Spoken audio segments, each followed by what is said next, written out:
a classroom clumping exercise.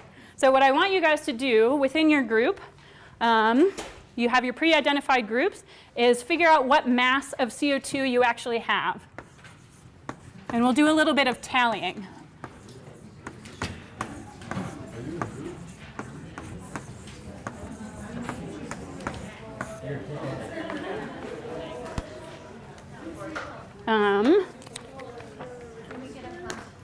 Yeah, one more? Perfect.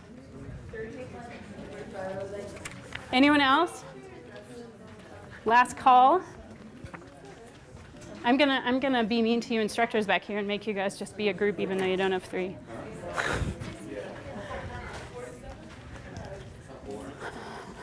Okay. How many, give a show of hands, pick one person in your group to raise your hand. How many of you, to represent your whole CO2 molecule group, how many of you have mass 44? And I'll do just a quick tally. Wait. You guys aren't following directions in the back. The instructors never follow directions. One hand per group. Okay, we got 1, 2, 3, 4, 5, 6. 6. All right, how about mass 45? 1, 2, 3, right? Okay, how about mass 46? We got 1, 2, 3, 4, 5. How about mass 47? We got 1. All right, and I think when I did this, there was one. What variety of mass 47 are you? We have 18O. There was once upon a time, I don't know if this got handed out, a group with 2 18Os. I think it's over here. Yeah, you guys are also mass 47. Okay, there's our isobaric interference, right? Did I do that right? 16 and 16 is 32, and 16 and 16 is, I did this math last, basic addition sometimes is hard. It was 47, right? Well, you would have normally 44, you add, oh no, is it 48? 48, sorry. All right, so we have one mass, 48. Okay, so all I did with these when I printed all of them out, I know exactly how many C13s and O18s are in the population, and I shuffled the C13s together and I shuffled the O18s. So this is our stochastic distribution. So as expected, we have, these are, I did not print them out to actual proportions of abundances you might find in nature because that wouldn't work with this few people in here. But we did manage to end up just sort of in a random chance scenario. We ended up with one mass 47 molecule. So that kind of sets, that's our 0 point. 0 point for us is one clumped bond. Okay, so now your next exercise is, and so it's hot, it's nice and warm in here. We're going to cool things down, and we're going to pretend we're going to get really, really, really cold. And so we'll call equilibrium for this situation, for how cold we are, is if we can maximize and have every single possibly available clumped C13-O18 bond. We'll know we've hit equilibrium when we have, and I know what that number is. So I'll give you like, when I say start, and that's not yet, what you're going to do, you can't move around. You're going to exchange your C13s and your O18s, and your collective goal as a group is to get it so that you have as many of the, you have all the possibly available C13 and O18 bonds that you could make with the available pool of isotopes together, and we'll see if we get there in equilibrium. And I know how many that is. So you're looking at your neighbors, your neighbor CO2 molecules, and you're going to start the bartering. So somebody's going to have a heavy C13, somebody might have a heavy O18, and you're going to exchange until either one of you has no clumps or one of your groups has a clumped bond, and then move around. And so you'll have to let exchange happen between here and keep exchanging. Wait, not yet, don't start, John.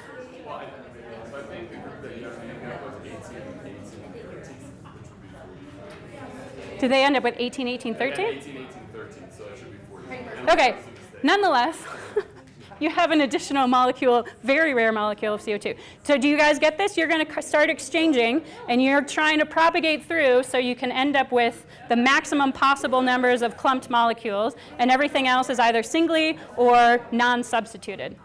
And I'm going to say go in ready, set, go. Yeah. Is it common to what? No, but it's possible.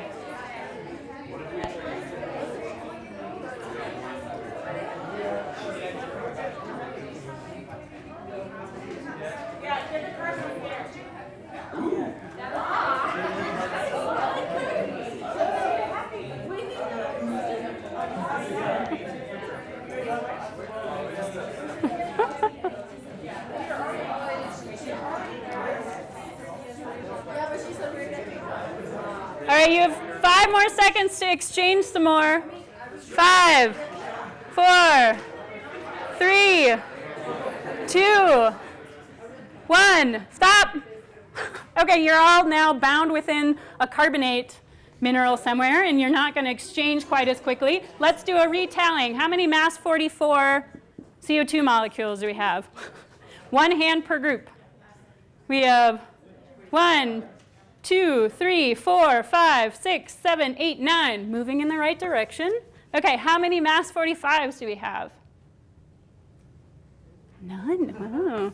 How many mass 46? 1, 2. How many mass 47? 2. 1, 2, 3, 4. And any of our oddball mass 48 or 49? We have 1? 49. And you guys didn't do a very good job of exchanging.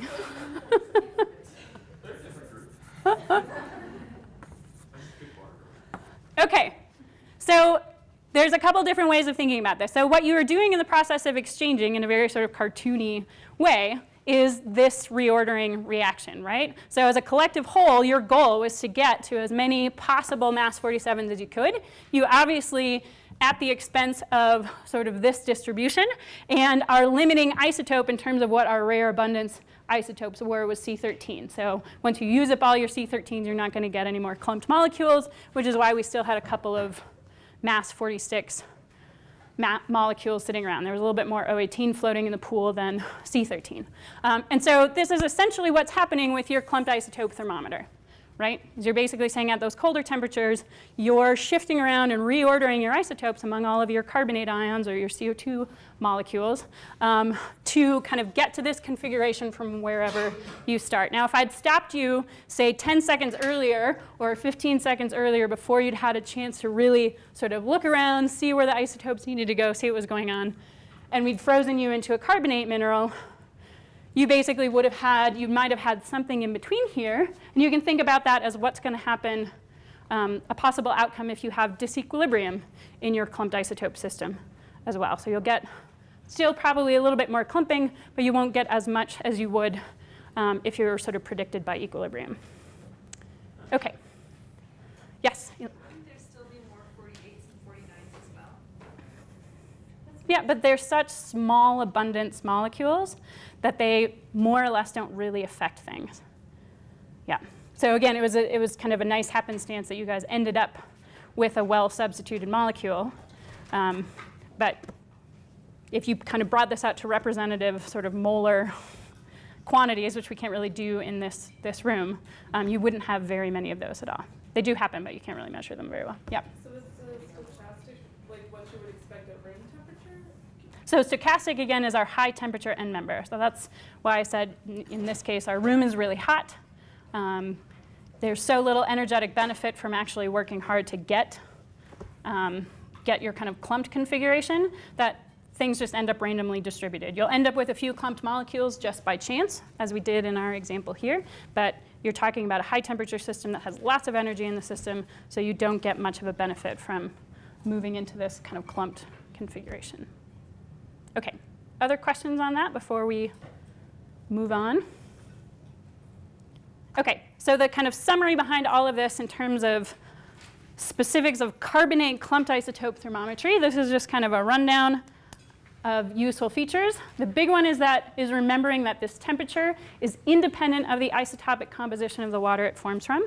So that's its really strong power.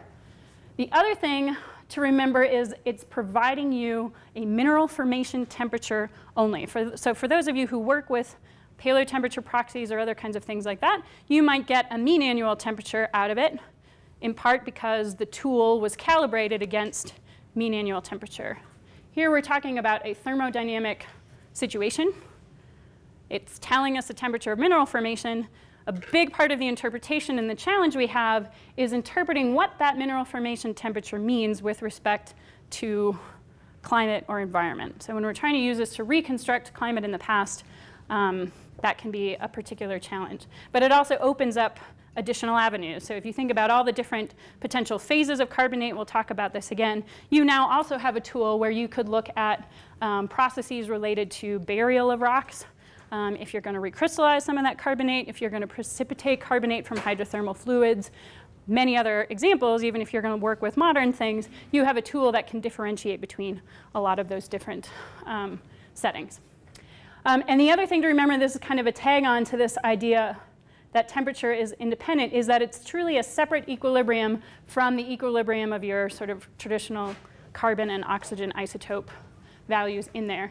And so along with that idea, there may be settings when we think about carbonate formation in particular, but also in whichever sets of molecules we want to think about, where the clumping may be in equilibrium even when your C13 and O18 values aren't strictly in equilibrium.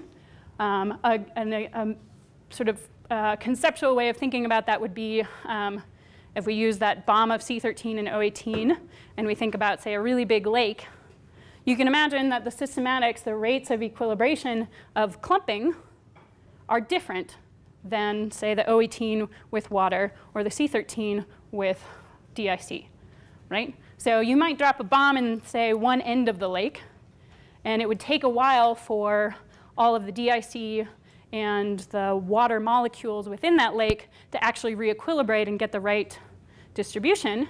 But within that little corner of the lake, if the rates of equilibration for the clumping system are different, and you had a carbonate mineral form over there versus on the other end of the lake, it could still record the right temperature, the equilibrium temperature. And so that's just something to keep in mind. And you can imagine when you start thinking about that, you have more lines of information, but it also makes a lot of that information a bit more complicated. You can't simply look at the C13 system or the O18 system, note whether it's an equilibrium or disequilibrium, and know whether you're going to be in equilibrium or disequilibrium in your kind of clumped system.